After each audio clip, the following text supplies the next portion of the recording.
I think it's important for pastors to discuss organ and tissue donation because we have a responsibility to minister to the whole person, mind, body, and soul.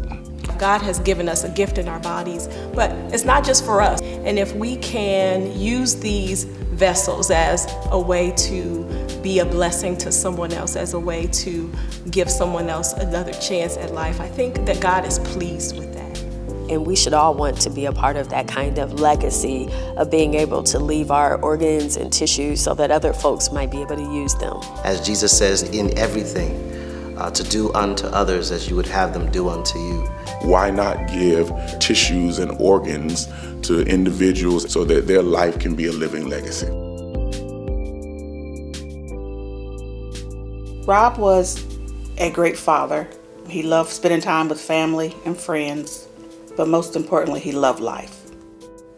It was our anniversary, and we were looking to add additional life insurance. So the insurance agent, she was doing like a workup, and she took Rob's blood sugar, and the way she looked at it, and she looked at him, and she said, "I would say that you need to get to the hospital right now."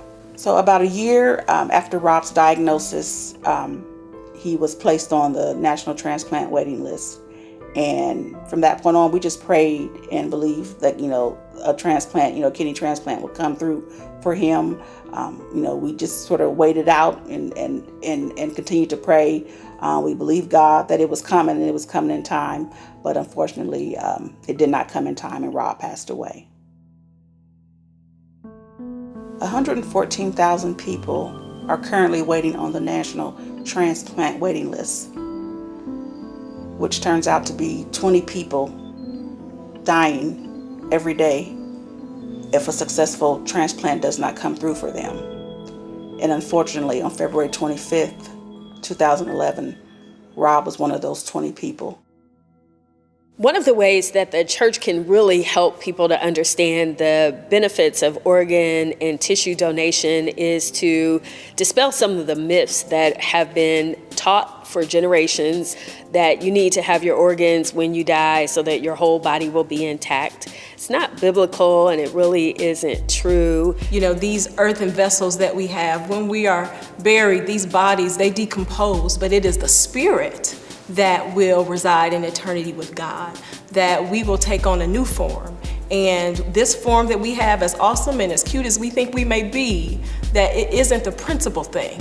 Because we believe that God is coming back for the spirit anyway. He's not coming back for the body. So why not allow your body to be used for his glory beyond your life? It's so important for us to understand the benefit of being able to give the gift of life. We do such a great job of Thanksgiving food drives, Christmas gifts for the kids, and all of that's great. And I would not substitute any of that or change any of that. However, our giving can go much deeper. Our giving can transform someone's life.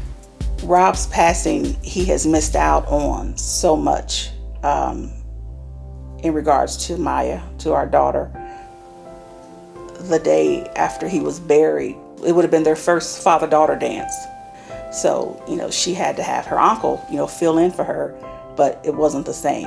And I often think about who's going to walk her down the aisle when she gets married? I would hate to know that another young girl is going to grow up without her father, as mine did.